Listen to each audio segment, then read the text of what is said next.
Hello everyone, मैं सत्येंद्र सिंह आपके अपने चैनल इंडियन पीसीएस एकेडमी में बहुत बहुत स्वागत करता हूं।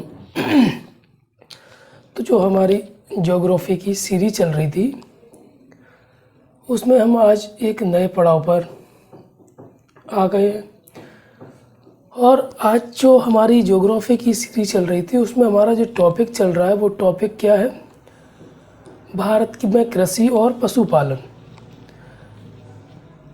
तो हर बार वही इंट्रोडक्शन, वही सब बोरिंग कुछ नहीं है। जो स्टूडेंट पहली बार जुड़ रहे हैं उनको मैं बता देता हूँ कि ये जितने भी कॉम्पिटिटिव एग्ज़ाम होते हैं, जो भी आपके मन में आए, जैसे एसएससी, रेलवे, आईवी, एएओ, ठीक है ना, कोई भी आए, किसी भी एग्ज़ाम में आप बैठे तो उसके लिए ज्योग्राफी अगर आपके सिलेबस में है तो आप ये क्लास ले सकते हैं। ओके। और मैं इतना आपसे बोल सकता हूँ, यूपीएससी में मैं दावा नहीं करूँगा, लेकिन मैं जरा कंटेंट जो मेरा है वो यूपीएससी के ही लेवल का है, लेकिन मैं दावा नहीं करूँगा कि यूपीएससी में मेरा कंटेंट 100%, 90% फंसेगा ही फंसेगा, ठीक है। लेकिन मैं इतना बोल सकता हूँ कि अगर कोई स्टेट पीएससी आप देखते हैं तो 80 से 90% तक ये कंटेंट से बाहर क्वेश्चन नहीं जाएगा, ठीक है। तो आपको जो क्लास में पढ़ा रहा हूँ बस थोड़ा धैर्य के साथ, धैर्य का मतलब ये थोड़ा मैं डीप पढ़ा रहा हूँ। आपको ये नहीं सोचना है कि ये मैं तो छोटे एग्ज़ाम दे रहा हूँ, मेरे काम का नहीं है। तो मैं आपको एक बात बताता हूँ, जो भी आप कॉम्पिटिटिव एग्ज़ाम दे रहे हो, मान लो आप पुलिस में किसी कांस्टेबल का एग्ज़ाम दे रहे हो, ठीक है, तो उसमें भी ज्योग्राफी पहले पूछी जाती थी कि किसी देश की कैपिटल, ओके, या कोई भी आपसे छोटी चीज़ पूछ ली जाती। अब वैसा नहीं, अब जो भी क्वेश्चंस आपसे पूछ रहे हैं थोड़ा डीप में पूछ रहे हैं, मैप के आधार पर क्वेश्चन आपसे पूछे जा रहे हैं, ठीक है ना। तो आपको मैं मैपिंग भी कराऊंगा, लेकिन उससे पहले मेरा समझाने का मतलब ये है कि आपको पुराने तरीके से नहीं पढ़ना है। पुराने तरीके से पढ़ोगे तो आप कोई भी एग्ज़ाम क्वालिफाइड नहीं कर पाओगे। कंटेंट जो मेरा है वो थोड़ा डीप में है, कॉन्सेप्ट वाइज है, बेसिक को लेकर चलता हूँ, हर चीज़ को मैं समझाता हूँ। अगर मैंने यहाँ पर कोई चीज़ लिखी है, जैविक लिखी है, तो मैं पहले इसको समझाऊँगा कि जैविक क्या होता है। अगर मैंने यहाँ पर कोई एग्जाम्पल, कोई भी चीज़ यहाँ पर मैंने जैसे धान लिखा है तो धान होता क्या है, एग्जाम्पल, जब तक हम उसको नहीं समझेंगे तब तक हम उसके अंदर नहीं जा पाएंगे। और पूरा, अगर मान लो हमने धान को नहीं समझा कि धान क्या होता है, तो मैं कितनी भी रामायण आपके सामने बता दूँ, आप सिर्फ उसको रट पाओगे, समझ नहीं पाओगे, है ना।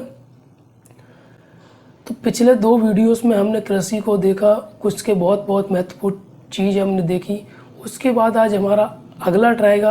और आपसे मैं फिर से बोल रहा हूँ कि जो पढ़ाता हूँ उसके एमसीक्यूज आपको लगाना है, ठीक है। चलिए,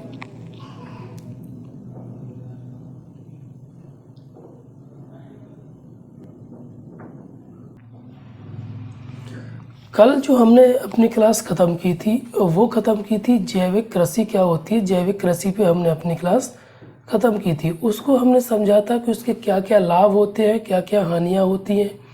क्योंकि मैं आपको बता देता हूँ लाभ हानियाँ कब काम आती है। पहली बात तो मैं आपको प्री में बता देता हूँ कि प्री में कौन से प्री में, अगर मैं स्टेट पीएससी की बात करूँ या मैं बात करूँ यूपीएससी की, तो उसमें आपसे लाभ और हानियाँ पूछ लेंगे, ठीक है ना, प्री में। फिर मैं अगर बात करूँ मेंस की, दोनों के मेंस की बात करूँ, पीएससी और यूपीएससी, तो इसमें मेंस में भी आपसे क्वेश्चन पूछ लेंगे कैसे कि जैविक कृषि क्या होती है, उसका लाभ और हानि बताइए, है ना।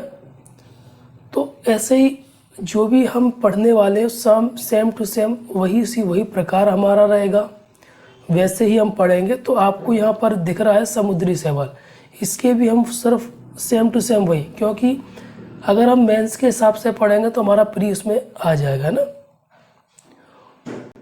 तो पहला हमारा आज का जो टॉपिक है वो क्या है, समुद्री शैवाल, सी वीड फार्मिंग क्या होती है उसको समझेंगे, इसके लाभ क्या होते हैं। बस आप अपने अंदर पेशेंस और सस्पेंस बनाए रखिए। सस्पेंस मैं बना के रखूँगा, आप पेशेंस बना के रखिए, है ना। देखो, समुद्री शैवाल को सी वीड है तो वो तो इंग्लिश वर्ड है, यह एक आदिम पुष्प रहित समुद्री शैवाल है जिसमें जड़, तना, पत्तियां नहीं होती हैं। अगर आपसे क्वेश्चन पूछा जाता है कि जो समुद्री, पहला क्वेश्चन क्या होता है कि ये आदिम, ठीक है। दूसरा क्वेश्चन पूछा जाएगा कि इसमें जड़ होती है, तना होता है, पत्तियां होती है, तो नहीं होती हैं। फिर उसके बाद समुद्री शैवाल सौर प्रकाश के प्रकाश संश्लेषण और समुद्री जल में मौजूद पोषक तत्वों के माध्यम से पोषण प्राप्त करते हैं। तो ये समुद्री शैवाल होते हैं, वो अपना पोषण यानी खाना कैसे प्राप्त करते हैं, तो सौर प्रकाश से जो प्रकाश संश्लेषण की प्रक्रिया प्रोसेस होती है उससे, और समुद्री जल में जो मौजूद तत्व होते हैं उसके माध्यम से क्या करते हैं, ये अपना पोषण या अपना भोजन प्राप्त करते हैं। ये अपने शरीर के प्रत्येक हिस्से में ऑक्सीजन मुक्त होते हैं। हर लाइन से क्वेश्चन बनेगा, हर लाइन को आपको याद रखना है। हर लाइन से अब मैं क्या बताता हूँ आपको, टेस्ट सीरीज बनाना का तरीका बताता हूँ। यहाँ पर बताइए, यहाँ पर आपको दिया गया समुद्री शैवाल की विशेषताएं बताइए। मतलब ऑप्शन निम्नलिखित में से कौन सी समुद्री शैवाल की विशेषता है, ठीक है।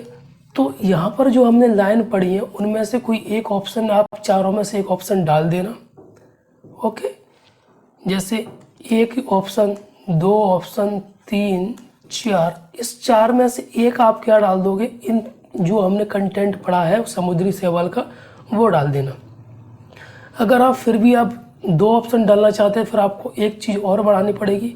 फिर आपको यहाँ से आंसर नहीं चूज़ करना पड़ेगा, फिर आपको करना पड़ेगा केवल 1, केवल 2, ठीक है ना, ऐसे। तो यहाँ पर आपको ऑप्शन चूज़ करने पड़ेंगे, ABC यहाँ पर हो जाएगा हमारा, ठीक है। तो ऐसे आपको टेस्ट सीरीज बनाते हुए चलना है।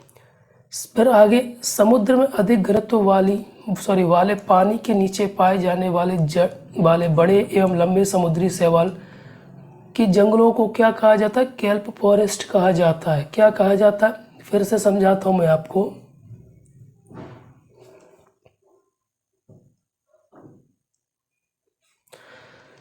देखिए, समुद्र में अधिक घनत्व का मतलब होता है घने, डेंसिटी जिनकी अधिक हो, वाले पानी के नीचे पाए जाने वाले बड़े एवं लंबे समुद्री शैवाल के जंगलों को क्या कहा जाता है, केल्प फॉरेस्ट कहा जाता है। तो आपसे अगर बोला जाएगा केल्प फॉरेस्ट किससे संबंधित है, तो समुद्री शैवाल से संबंधित है, ओके।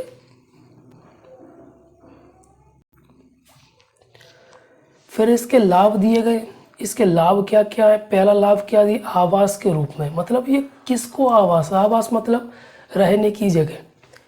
इसकी हजारों प्रजातियां उपलब्ध हैं जो आकार, आकृति और रंग में काफ़ी भिन्न होती हैं। ये समुद्री जीवों के लिए आवास प्रदान करती हैं। किसके लिए, जो समुद्र के अंदर जीव होते हैं उनके लिए क्या प्रदान करती है, आवास प्रदान करती है, उन्हें खतरों से बचाती है।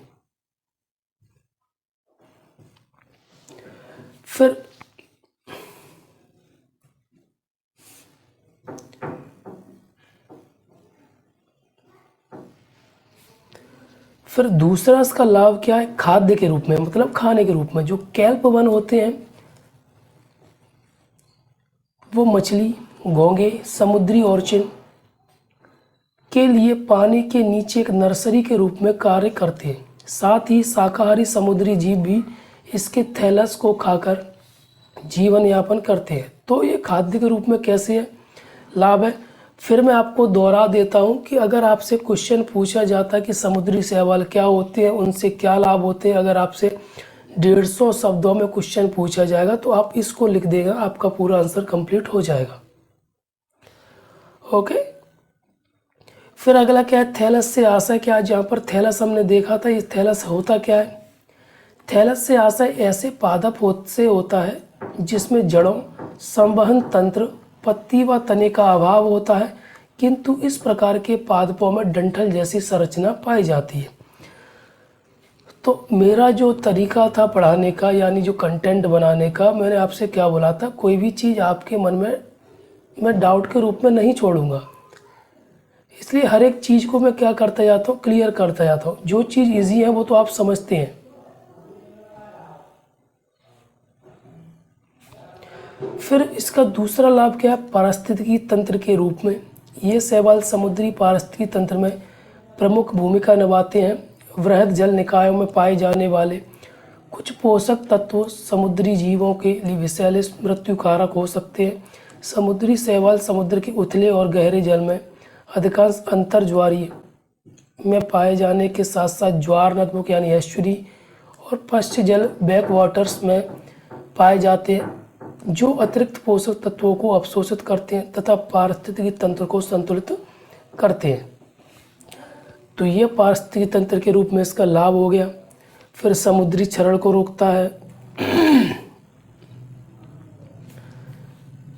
समुद्री क्षरण को रोकने में सहायक समुद्री शैवाल प्रकाश संश्लेषण के लिए लौह खनिज पर बहुत अधिक निर्भर होते हैं। जब इन खनिजों की मात्रा अनुमन्य संतुलित स्तर से अधिक हो जाती है तो यह समुद्री जीवन के लिए खतरनाक हो जाती है। ये समुद्री शैवाल को क्षरण से रोकने के लिए, यानी समुद्री क्षरण को रोकने के लिए, समुद्र का जो क्षरण होता है।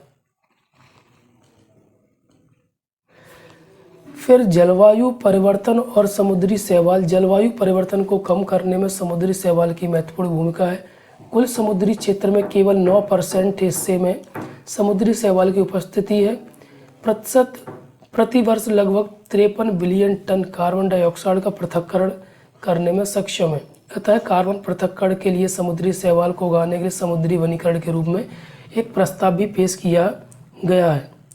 तो ये जलवायु परिवर्तन के लिए भी लाभदायक है।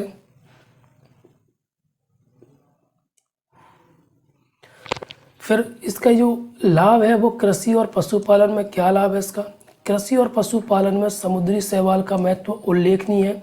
इनका उपयोग उर्वरकों के रूप में मत्स्य उत्पादन में वृद्धि में किया जाता है। इसके अलावा पशुओं और समुद्री शैवाल खिलाया जाता है, जो उनके मीथेन उत्सर्जन काफ़ी हद तक कम हो जाता है। ठीक है। फिर इसके अन्य लाभ क्या है। समुद्री शैवाल समुद्र के कटाव से निपटने में, जो समुद्र का कटाव होता है, जैसे जो अपरदन होता है, उसको रोकता है। साथ ही टूथपेस्ट, सौंदर्य प्रसाधन, जो कॉस्मेटिक सामान होता है, पेंट तैयार करने में इसका उपयोग किया जाता है। भारत में समुद्री शैवाल की जो